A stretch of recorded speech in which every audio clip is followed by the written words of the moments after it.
HIPPO by Mwenye, Hadithi, and Adrienne Kenaway. Cling, cling. HIPPO was hot. Wow, very hot. Look at him.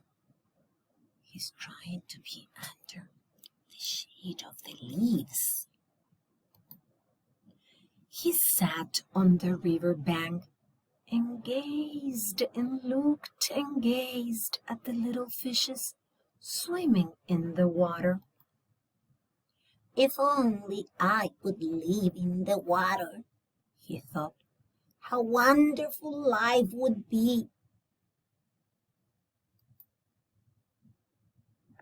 So he walked and he ran and he strolled and he hopped and he lumbered along until he came to the mountain where Angie lived.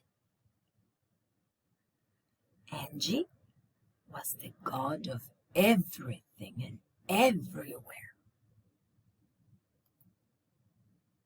Angie had told the animals to live on the land and the fishes to live in the sea.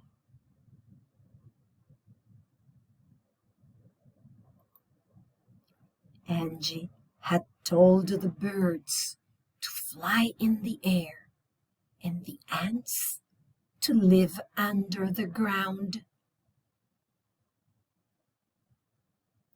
Angie had told HIPPO to live on the land and eat grass.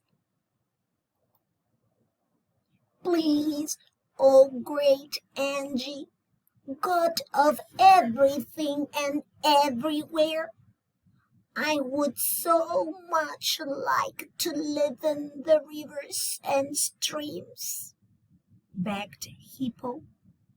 I will still eat grass.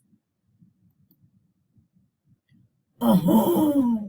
thundered the voice of Angie. "So you say, but one day you might, just might, eat a fish to see if it tasted good. And then you would eat all my little fishes." Oh no, I promise I wouldn't, said HIPPO. "Ah!" thundered the voice of Angie. "So you say, but how can I be sure of that? I love my little fishes." I would show you, promised HIPPO. I will let you look in my mouth whenever you like to see that I am not eating your little fishes. Look how big he's opening his mouth. And I will steer up my tail so you can see I have not hidden the bones. "Aha!" thundered the voice of Angie.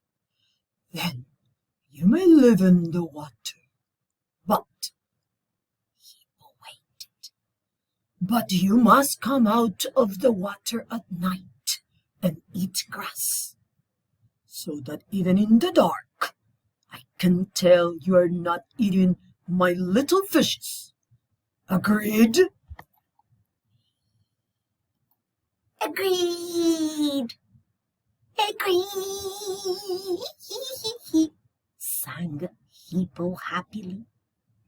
And he ran all the way home until he got to the river, where he jumped in with a mighty splash. Imagine 200 kilos there. No, 500 kilos. and he sank bloop, bloop, bloop, bloop, bloop like a stone because he couldn't swim. He don't know how to swim. But he could hold his breath and run along the bottom, which he does to this very day.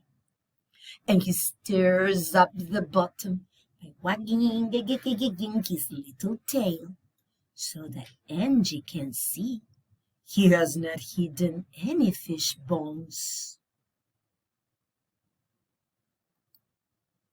And now and then he floats to the top and opens his mouth ever so wide, wide, wide, wide and says, Look, Angie, no fishes.